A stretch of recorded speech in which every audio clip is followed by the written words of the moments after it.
You've selected a topic and developed a thesis statement or a research question. Now it's time to write. You need to develop your story. A literature review tells the backstory of your topic.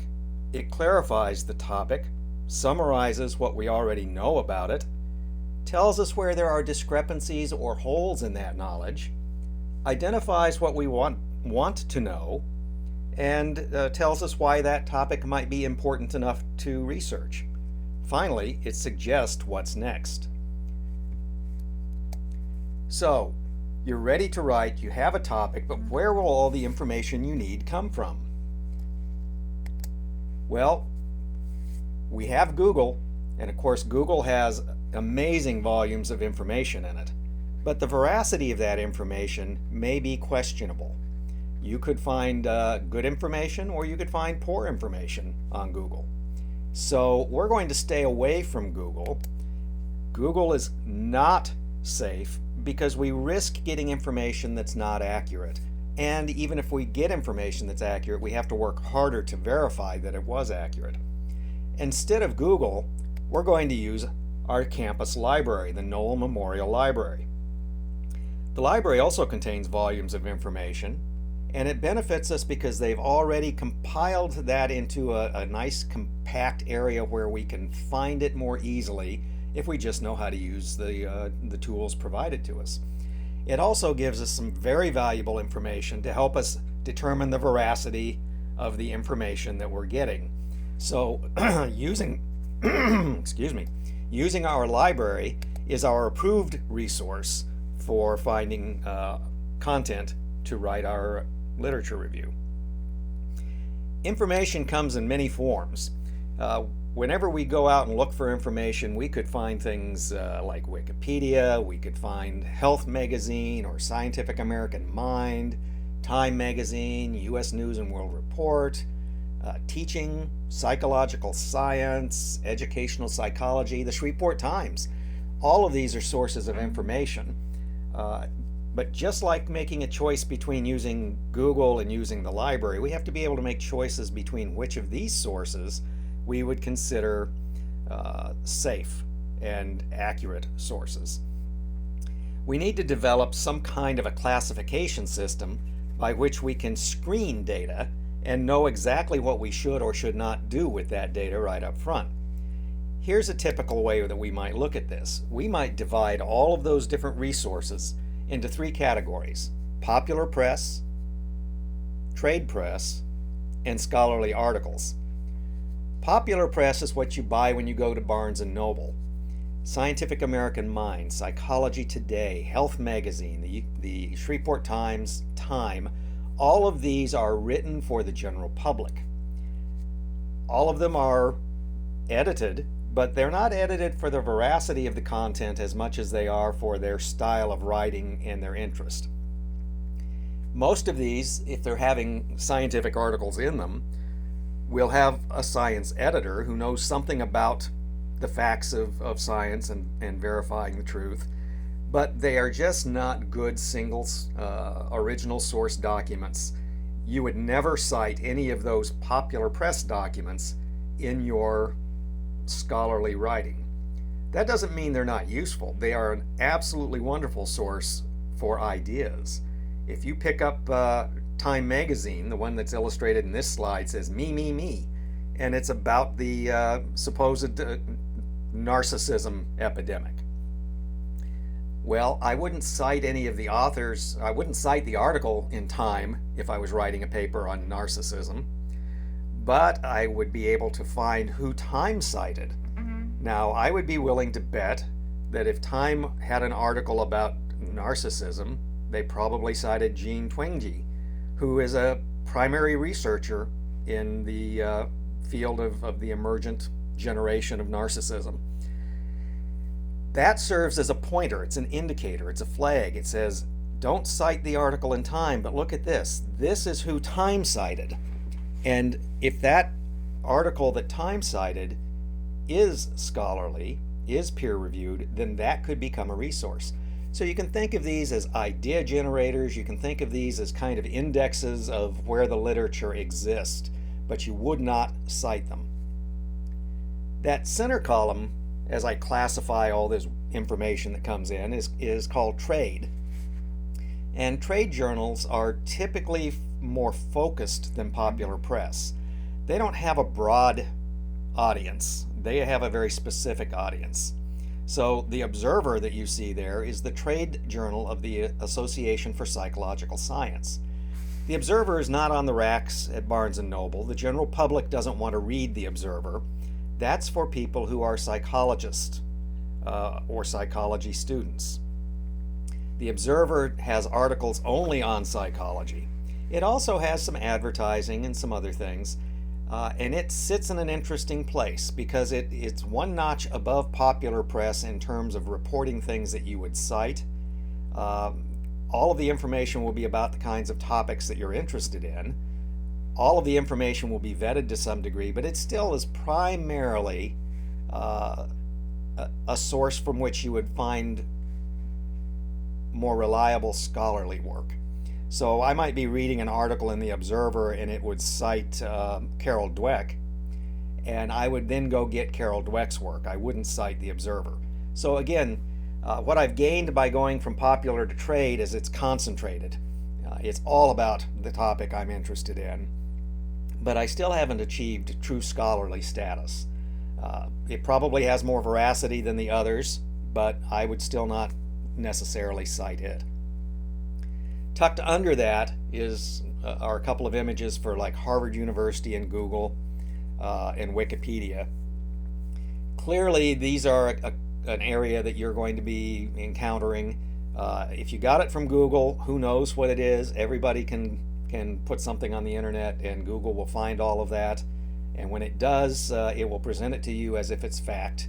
I already admonished you to stay away from there. It's too hard to sort it out. It would seem very logical that Harvard University, being an esteemed Ivy League school, whatever I got off their website would be good. But I would put that in kind of a risky category. They are an esteemed school. You probably are looking at scholars, but websites like Harvard or WebMD, those things are not necessarily peer-reviewed. You could be getting somebody's academic opinion. I would be very careful about using them or using a center at one of those. Doesn't mean you couldn't, but you're going to have to test its veracity. Wikipedia is a whole different beast. Interestingly, I teach how to work with Wikipedia in one of my graduate classes, but I don't let undergraduates cite it. Wikipedia is edited by the general public. There is an effort, at least in psychology and medicine, to make the content on Wikipedia more accurate. But in general, you can't trust that because it's written by everybody. So stay away from Wikipedia. Finally, we get to that third column, that third classification of scholarly journals. A scholarly journal is a peer-reviewed journal.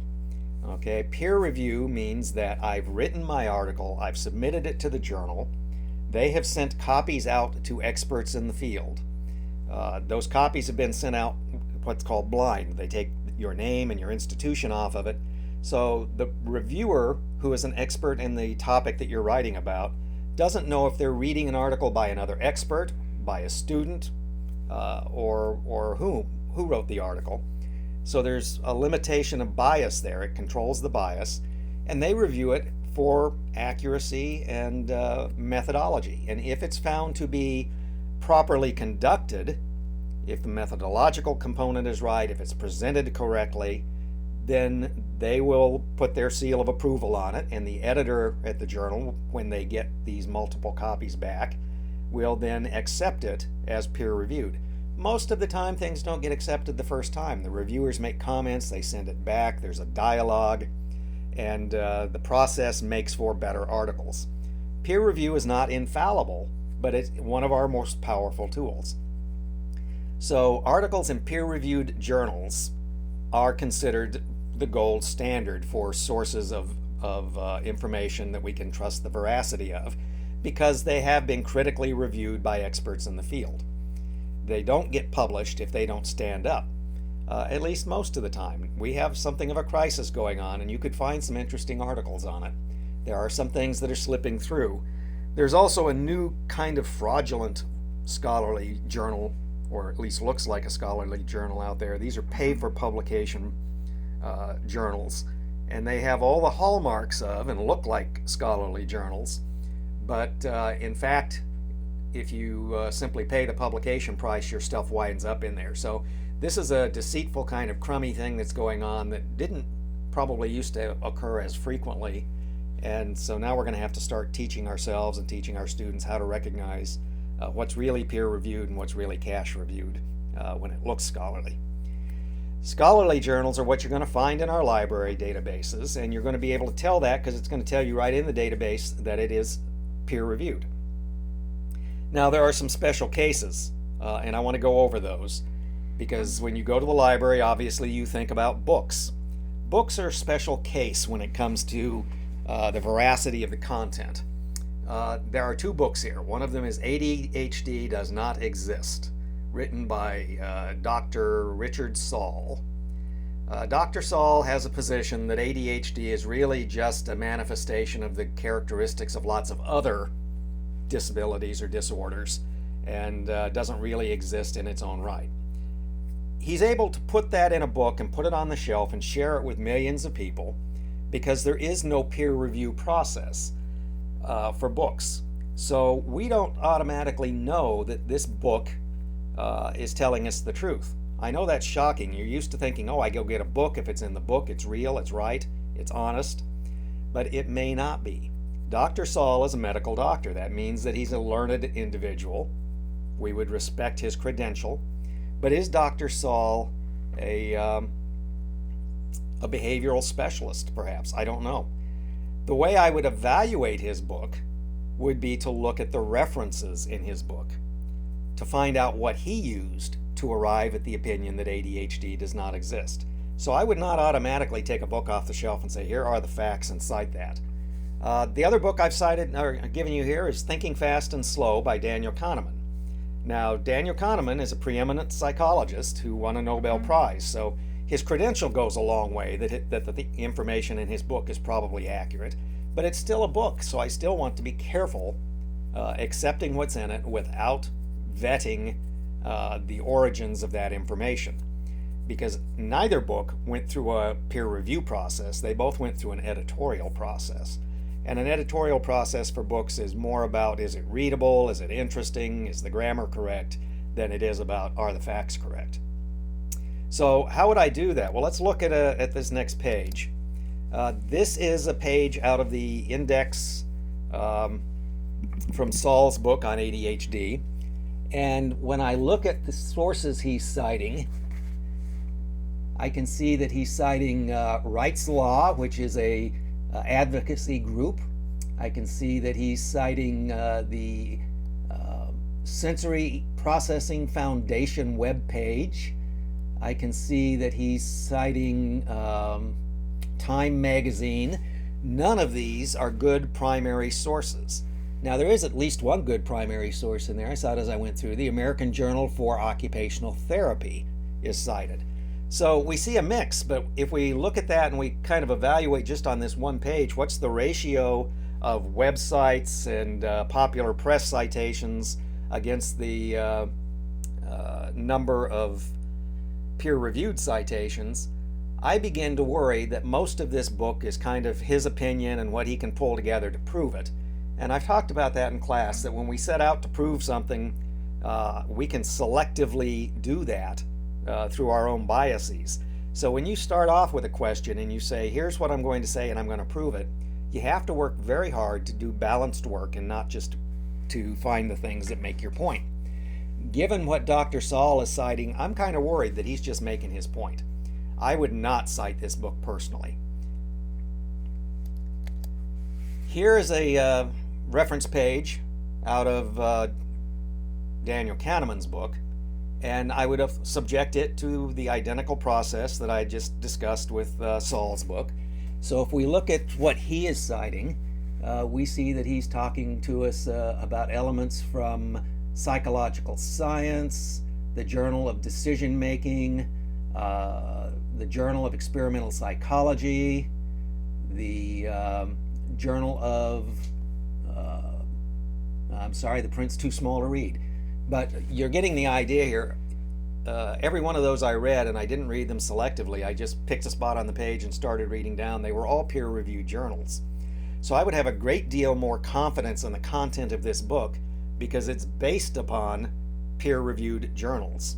It's not based upon Time magazine and somebody's website where I could be picking up all kinds of errors in facts. All right, there is yet another special case that you will find when you go into the databases, and that is the thesis or the dissertation. A thesis is a major paper that you write at the end of your master's degree. You pick a topic, you write a paper or conduct an experiment, and that paper is called your thesis.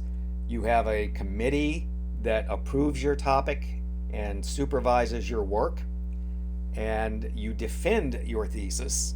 You bring your paper before that committee and any academician or student at your institution, present what you've done and have to answer questions about what you've done to the group, and if they're satisfied, your thesis is accepted and approved, your committee signs off on it, and you get your degree. If they don't approve it, you may have an opportunity to rewrite it, or you may be done. Your primary advisor, the chair of your committee, will not let you bring it to the committee until they anticipate that you will pass. So it's not as hit and run as it sounds. Your committee chair will not let you bring it forward until they're sure that you will be accepted, because it's tragic if you're not. Now that's at the master's level. At the doctoral level, it's called a dissertation. And of course, at the doctoral level, it's more complex. It's longer, more is expected of you. It's a tougher document, but it functions in an identical manner. You have a committee, you have a chair, you have a structure that you write to. Your chair makes a determination when you're ready to defend your thesis. Your thesis is brought before the committee and any interested parties. You make a presentation on it. You defend against the questions that they may ask. And if you are successful, then you complete your program and you earn your doctorate. That's wonderful, and you can see how rigorous this is, but did anywhere in there on either a thesis or a dissertation did I talk about peer review? Was it subjected to external review by experts in the field to identify any biases or methodological errors? In fact, I did not. Okay, so here's the problem. A thesis or a dissertation is not peer reviewed. So while in the sense that it's rigorous and it's prepared in a scholarly environment, we would think it's scholarly, it really doesn't count as a primary source of information. It could be correct or it could be not correct. And the only way to find that out would be to submit it or subject it to that peer review. That does happen. When they complete their thesis or their dissertation, these are relatively long and complex documents. Most graduates will dissect that document into 1, 2, or 3 articles, and they will submit those articles to peer-reviewed journals where they will get the peer review process, and if accepted, they will be published. So publication comes after the dissertation, peer review comes after the dissertation. That's when that information becomes scholarly and you can cite it. Before that, you probably want to just stay away from them. My advice as undergraduate writers would be to use thesis and dissertation for ideas, for highly structured ideas, for really good models of how writing and research is done, but not to use them as cited sources in your papers. So now we've looked at whether we would use Google and the internet or our library, and we've determined we would use our library. We've looked at the plethora of kinds of information that are out there and talked about a classification scheme of popular press, trade, and scholarly that helps us to organize them and more quickly achieve review of scholarly or acceptable materials. And we've talked about a couple of special cases that we might have had a lot of faith in, but that we either can't use or have to use with extreme caution. That should give you a pretty good orientation to where you would find your information and should turn you from that frustrated student who doesn't know where to find the information to write their paper into the happy student who's going, my goodness, I have taken the first big step. I've got my idea. I've got a draft of my literature review based upon several very acceptable scholarly resources. Happy writing.